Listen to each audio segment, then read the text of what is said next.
মার্ক্সের একটি কথা রয়েছে যে ইতিহাসের সবচেয়ে বড় ট্র্যাজেডি হচ্ছে কেউ ইতিহাস থেকে শিক্ষা নেয় না। আর আমাদের কেউ কেউ সেখানে আমরা বলে থাকি বা কেউ বলেন যে ইতিহাসের পুনরাবৃত্তি। আসলে ইতিহাসের কখনোই পুনরাবৃত্তি ঘটে না, এই সত্যটাও বুঝতে হবে। ইতিহাসের পরে যেই ইতিহাস তৈরি হয় সেটি হচ্ছে নতুন ইতিহাস। ইতিহাস সবসময় অতীতকে ছাপিয়ে নতুন ইতিহাস তৈরি করে, ইতিহাস বিনির্মাণ করে। আমরা স্বাধীনতার পরে বিভিন্ন শাসক দুঃশাসককে আমরা দেখেছি।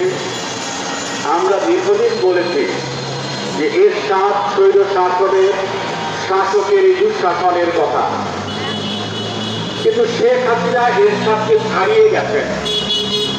তার যে দুঃশাসন সেটি আমাদের এই উপমহাদেশের দিকে যদি তাকাই তাহলে এর নজির পাওয়া যাবে না। সাম্প্রতিক সময়ে কিভাবে সহস্রাধিক মানুষকে তার হত্যা করতে হলো তার বাহিনী দিয়ে, এইটি নজির পাওয়া যাবে না। আমরা যদি বলি গণহত্যা, এরকম গণহত্যা গণতন্ত্রের জন্য, ভোটাধিকার প্রতিষ্ঠার জন্য এর নজির পাওয়া যাবে না। কিন্তু শেখ হাসিনা এই নজির তিনি তৈরি করেছেন। তিনি পাখির মতো মানুষ মেরেছেন। এখনো পর্যন্ত আমরা জানছি তিনি পদত্যাগের পূর্ব পর্যন্ত তার রূপটি স্বরূপটি কি ছিল।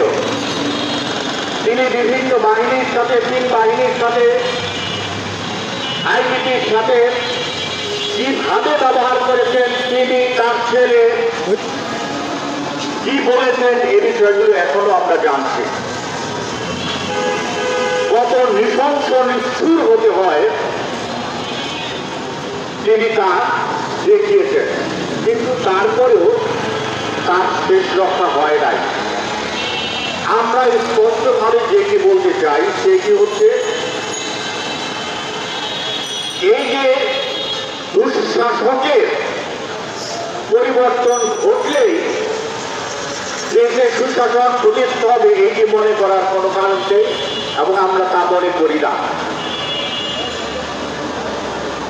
দুঃশাসনের পরিবর্তনের সাথে সাথে, দুঃশাসকের পরিবর্তনের সাথে সাথে যদি রাষ্ট্র কাঠামোর সংস্কার পরিবর্তন না করা যায় তাহলে এর কিছুই পরিবর্তন হবে না।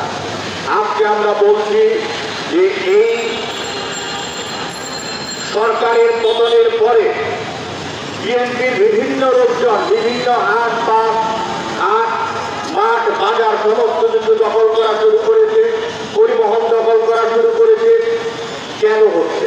এইটি হচ্ছে আমাদের রাষ্ট্রের একটি পদ্ধতি, সিস্টেমটাই এইটা। এক লুটেরার পরে আরেক লুটের আসবে, এইটি বন্ধ করার প্রক্রিয়াটাকে, এইটি জন্যই আমরা এটাকে বলি রাষ্ট্র সংস্কার।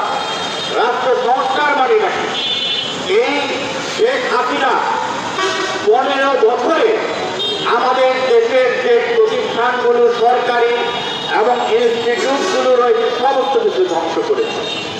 তিনি চিরস্থায়ীভাবে ক্ষমতায় থাকার জন্য পুলিশকে ধ্বংস করেছে, র্যাবকে ধ্বংস করেছে, বিজিবিকে ধ্বংস করেছে, আদালতকে, বিচার ব্যবস্থাকে ধ্বংস করেছে, নির্বাচনী ব্যবস্থাকে ধ্বংস করেছে। আমরা যাদেরকে বলি সচিবালয়ে, সমস্ত আমাদের দ্বারা সেখানে দুর্নীতিগ্রস্ত করেছে। আমরা রাষ্ট্রটা সেখানে চালাবো কাজে। এই যে আমরা বলছি এখন থানায় জিডি ছাড়া আর কিছু সেখানে তাদের কোনো কার্যক্রম নাই। কোনো জায়গায় কোনো আক্রমণ হলে পুলিশ ছিল, আমরা পুলিশ তারা ট্রেনে যায় না। কেন যাবে? রাস্তায় নামা তাদের মুখটাই। এই শেখ হাসিনা সরকার, এই পুলিশ এবং তার এই সমস্ত বাহিনীদের বিভিন্ন সুযোগ সুবিধা দিয়ে, টাকা পয়সা দিয়ে এমন ভাবে দুর্নীতিগ্রস্ত করেছে, মানুষের বিরুদ্ধে দাঁড় করিয়েছে। এই হাসিনার বিদায়ের পরে তারা বুঝতে পারছে যে রাস্তায় নামলে তাদের সেখানে কি বিপদ হবে। সেই জন্যে তারা সহজে মানুষের কাছে আসতে পারছে না। তাদের যে মুখটাই গায়ের সেখানে সেই কামড়া নাই পাবে। তারা তাদের পোশাক বদলে দিতে চাচ্ছে যে এই পোশাক দিয়ে জনগণের সামনে যাওয়া যাবে না, পোশাকটা বদলে দিতে হবে। পোশাক বদলে দিলেই এই পুলিশ জনগণের পুলিশ হবে। তার যদি খাতাবত পরিবর্তন না হয়, তার যদি স্বভাব পরিবর্তন না হয়, তাহলে একই মত যদি আমরা বোতলের বদল করি, লাভটা কি? সুতরাং এই পুলিশের চরিত্র যদি বদল করা না যায়, এই বিজেপি এই র্যাবের যদি চরিত্র বদল করা না যায়, তাহলে কোনো কিছুই সমাধান হবে না।